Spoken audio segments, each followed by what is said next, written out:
You're lying in bed after a normal day. Nothing bad happened, nobody yelled at you, you went to work, you had lunch with people, maybe grabbed coffee with a friend, it was fine. And yet your body feels like it ran a marathon it never signed up for. Your jaw is tight, your thoughts are loud, and the only thing that sounds good right now is silence. Not sleep, not TV, not scrolling, just nothing. Just you, in a room, with no one needing anything from you. And for a second you wonder if something is wrong with you, because nobody else seems this tired from just being around people. Nothing is wrong with you, but there is something different about you. And once you understand what it is, a lot of things that never made sense are going to click into place very quickly. For most of modern history, Western culture has treated solitude like a symptom. If you're alone, you must be lonely. If you're quiet, you must be struggling. If you'd rather stay in than go out, you must be avoiding something. But in the last 2 decades, psychology has started telling a very different story.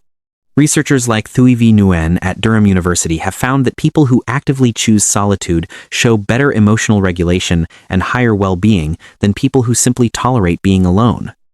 The difference isn't whether you're alone, it's whether you chose it, and that one distinction changes everything. So here are 6 habits that show up in people who chose it. And almost all of them have been hiding in plain sight your entire life. The first habit is one you probably do every single day without realizing how unusual it is. You rehearse what you're going to say before you say it. Not scripts, not word for word, but you mentally walk through conversations before they happen. You test how a sentence might land. You swap out a word because the first one wasn't quite right. You imagine their face, their reaction, and you adjust accordingly. Most people open their mouths and figure out what they think as they go. You've already had the conversation 3 times in your head before you pick up the phone. Psychologist Shelley Taylor at UCLA spent years studying what she called mental simulation, the act of mentally rehearsing a process before you do it. Her research showed that this kind of rehearsal reduces anxiety, sharpens planning, and leads to better outcomes. She studied it in the context of academic performance, but the mechanism applies anywhere. When you mentally walk through a conversation before it happens, you're doing the same thing. You're lowering the noise so the signal can be clear. You're not overthinking. You're doing the prep work that most people skip. And the result is that when you finally do speak, your words carry more weight than most people's ever will. That kind of precision doesn't come for free, though. And the second habit is the cost. You carry other people's feelings in your body, not as a figure of speech, literally. You walk into a meeting and something in your chest changes before anyone speaks. You sit next to someone on the train who's anxious and your own pulse picks up. You finish a conversation with a friend who was sad, and 2 hours later you're still carrying a heaviness you can't explain. Neuroscientist Vittorio Gallese, one of the researchers behind the discovery of mirror neurons, described this as embodied simulation. Your brain doesn't just observe other people's emotions. It partially recreates them inside your own nervous system. You're not imagining their feelings. Your body is rehearsing them. Think of your nervous system like a microphone that can't be muted.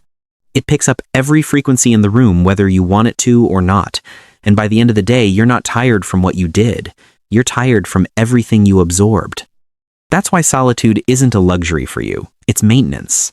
Now, the third habit is going to feel a little uncomfortable to hear out loud, because it sounds manipulative until you understand why you do it. You test people, not with grand gestures, with small ones. You mention something that matters to you, casually, almost in passing, and then you watch. Did they remember? Did they circle back? Did they hear the real thing underneath the easy thing? You'll tell someone you had a rough week, and if they say, "Oh, that sucks," and change the subject, a door closes quietly inside you, not with anger, with information. This isn't a game. It's a pattern you built after years of being the person who always listened, always remembered, always showed up, and then looked around one day and realized most people weren't doing the same. You didn't grow up assuming trust was a given. You learned the hard way that attention is cheap and follow-through is rare, so you test the foundation before you put weight on it, not out of paranoia, out of experience. The people who pass, you'll be loyal to them in a way they'll never fully understand. And what comes next is one of the strangest habits on this list, because it makes zero sense from the outside. You mourn plans before you've lived them. A friend invites you to a weekend trip. A birthday dinner gets put on the calendar. And before any of it happens, you feel something sink. Not dread exactly, more like a pre-echo of the exhaustion you know is coming. You can already feel the moment at hour 3 when your energy drops and your smile starts costing effort. You already know you'll need to disappear to a balcony, a bathroom, a quiet corner just to reset. Research on anticipatory stress has shown that the brain can trigger cortisol responses not just during stressful events, but before them, sometimes hours in advance. Your body doesn't wait for the experience to start. It runs the simulation early. And if your nervous system already processes social input at a higher intensity than most, that preview hits even harder. Your body is running tomorrow's math today. And the strange part? You'll probably still go. You'll probably even enjoy it. But you will have already lived the hard part twice. Now I need to pause here, because everything I've described so far only means what I said it means if you're being honest with yourself about one thing.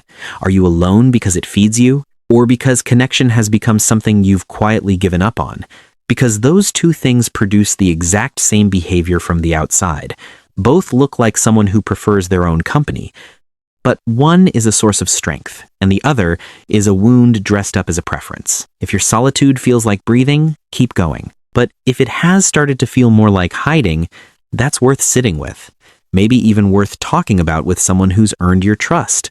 Because this next habit only works when the foundation is real. The 5th habit is the one that's going to stay with you after this video ends. You've already mapped out who would notice if you stopped reaching out. Not in a dramatic way, not as a cry for help. Just as a quiet calculation that lives somewhere in the back of your mind. You know which friends would text after a week, which ones would take a month, and which ones would never reach out at all unless you did first. Some of you have actually tested this. You stopped initiating, and the silence that followed told you everything you needed to know. Social psychologist Mark Leary developed something called sociometer theory, which suggests that our self-esteem functions partly as a meter for how much we feel valued by the people around us. When that meter keeps reading low despite your investment, something shifts. You stop chasing, you stop performing availability, and you start protecting the energy you used to give away for free. That's not bitterness. That's the most expensive kind of clarity you can buy, and you paid for it in silence. The 6th habit is the quietest one, but it might be the one that defines you most. You walk away from things while they're still good, not just parties, conversations that are going well, weekends that feel perfect, moments you genuinely love. You feel the peak, and instead of holding on, you let go. You'd rather leave with the memory intact than wait for it to fade into something ordinary. Daniel Kahneman, the psychologist who won a Nobel Prize in economics, showed that humans don't judge experiences by their total duration. They judge them by 2 moments, the most intense point and the very end. He called it the peak end rule, and without ever reading his research, you've been applying it your whole life. You protect the peak, you protect the ending, you refuse to let a good thing turn lukewarm just because everyone else wants to keep going. That's not avoidance, that's curation. So step back for a second and look at what all of this adds up to. A nervous system that registers what others miss, a mind that prepares before it performs. A loyalty that's hard to earn and almost impossible to lose. An instinct that protects beauty by releasing it at the right moment. That's not a personality flaw wrapped in coping mechanisms. That's a very specific kind of intelligence, one the world doesn't test for, doesn't reward, and definitely doesn't understand. And yet, here you are, still functioning, still showing up, still quietly running a more complex operating system than almost everyone around you, while being told your whole life that you should try being more like them. You don't need to be more like them. You just needed someone to finally describe the machine you've been running all along.